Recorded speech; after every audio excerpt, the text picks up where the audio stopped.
por que cristãos ainda sofrem? Às vezes até mais do que aqueles que estão no mundo. Não era para viver em paz, para ter tranquilidade, para ter o paraíso aqui na terra?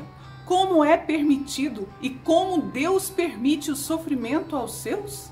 Hoje a gente vai ter essa clareza através da palavra em Hebreus 12. E o versículo 7 diz e nos responde: é para a vossa educação que sofreis, e é como filhos que Deus vos trata. É para o quê?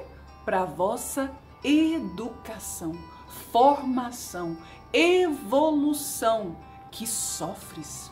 E é como filhos que Deus vos trata. E no versículo 6 ele diz: pois o Senhor corrige aquele que ele ama. Aquele que ele ama. Então a correção é uma atitude de amor. A correção de Deus é uma atitude para que você possa se educar, se formar, saber o que é certo, o que é errado, aprender com isso e voltar-se cada dia mais à santidade. E o versículo 4 diz: vós não resististes até o sangue na vossa luta contra o pecado. Infelizmente temos fraquezas, temos a concupiscência da carne, a concupiscência visual, a nossa soberba, orgulho, vaidades, que fazem com que, se nós não aprendermos a resistir ao pecado, Deus permite que nós colhamos o fruto desse pecado para servir como um aprendizado. Deus perdoa, Ele é pura misericórdia e te ama. Mas assim como um pai educa os seus filhos, vendo eles brigar com um coleguinha em vez de brincar, ele vai colocar ele de castigo para aprender a não ter essa soberba, para não ser orgulhoso, não ser autoritário, não ser violento. E o castigo é uma forma de educação, para ele pensar, meditar e ver que existe uma consequência. E o sofrimento em Deus, ele pode advir de 3 formas. Fruto do pecado. Deus perdoa, mas Ele permite que os frutos apareçam para que você possa se educar, para que você possa ver que aquilo ali é o caminho errado.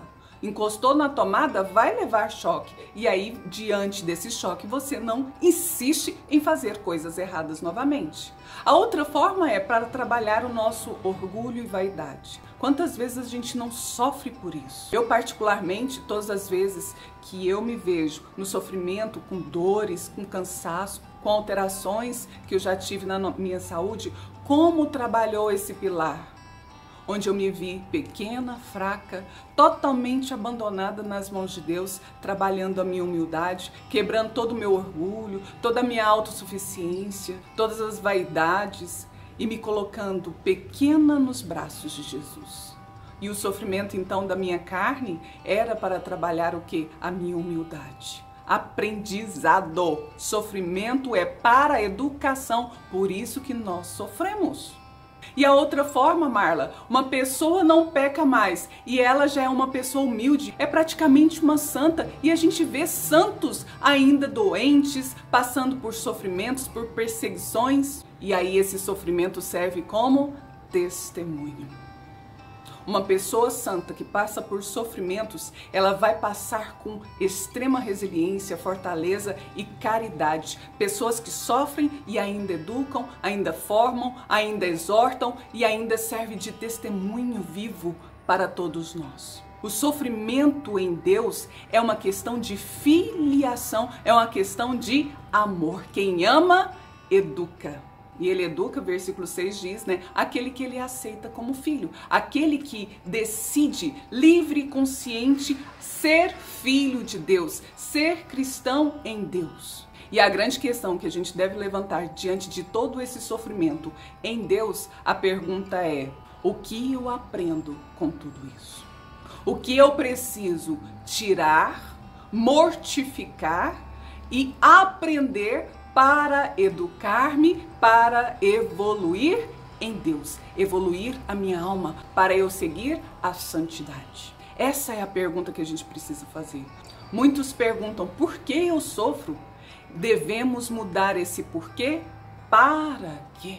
Mas Marla, sofremos tanto em Deus assim, e a gente vê algumas pessoas que estão no mundo crescendo, ganhando dinheiro, trabalho, tendo todas as mulheres do mundo, uma vida luxuosa, exuberante, com bebedeiras, com drogas. Parece que eles não têm problema e vão só crescendo na vida, vida de prosperidade, mas é uma prosperidade do mundo. As pessoas que estão no mundo crescem aparentemente aos olhos do mundo, não sofrem tanto. Por quê?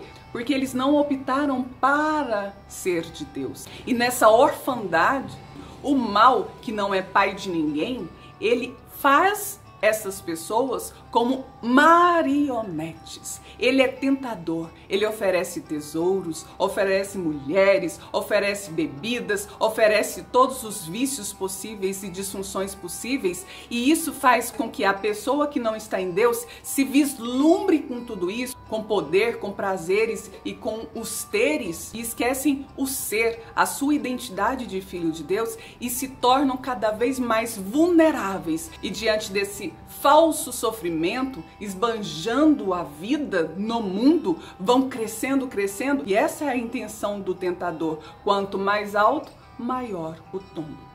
O tentador não exorta, o tentador estimula a pessoa a se perder. E aparentemente a gente vê como se não houvesse sofrimentos. E a pergunta é, diante de todo esse sofrimento que estamos vivendo hoje, qual é o aprendizado que devemos ter na nossa vida? Diante das pandemias da vida, não é porque Deus permitiu isso, mas para que Ele permitiu isso? Será que a humanidade não precisava sentar um pouquinho no banco e repensar os seus valores, o respeito, a humildade, a sua dependência em Deus? Estejamos atentos para isso. Mas é muito sofrimento. Aí o versículo 11 diz: no momento, nenhuma correção parece alegrar, ela causa dor. Depois, porém, ela produz um fruto de paz e justiça para aqueles que a exercitaram. E produz que tipo de fruto? Paz e justiça. E ele reforça no versículo 14: procurai a paz com todos e a santificação, sem a qual ninguém verá o Senhor. Procurai o quê? A paz com todos, saber conviver em paz, com todo esse aprendizado e educação em Deus, e procurai a santificação. Sede santos, porque verás a Deus. Cuidai para que ninguém abandone a graça de Deus. Cuidai dos seus, para que nenhuma raiz venenosa, raiz o quê? Venenosa, cresça no meio de vós. A raiz do mal, que quer manipular cada um, achando que a vida não pode ter sofrimento. Essa é uma visão do decaído, que nós não podemos padecer, que nós não podemos sofrer. Muito menos se estamos em Deus. No mundo há vez de ter aflições. Coragem, eu venci o mundo. A única coisa que a gente precisa ter é essa intimidade com Deus, a coragem de permanecermos até o sangue, resistir até o sangue contra o pecado, porque você já elimina muito dos sofrimentos que podem existir. Resista até o sangue contra o pecado, tenha humildade e cada dia mais trabalhe essa humildade, e o que aparecer, testemunhe a graça de Deus na sua vida. Busque essa paz, essa santidade, e verás a glória. Oh, palavra forte, palavra de bênção. Temos uma correção fraterna, temos a disciplina de Deus, porque Deus nos ama. Quem ama, corrige, como um pai, filiação divina em nossa vida. Oh, bênção! E se esse vídeo fez sentido para você, essa palavra fez sentido para você, tem pessoas que precisam ouvir essa palavra, pegue o link, compartilhe com os seus, manda um aviãozinho, curta, compartilhe, comente, coloque aí a sua oração e que Deus abençoe a sua vida, abençoe a sua família. Resista até o sangue.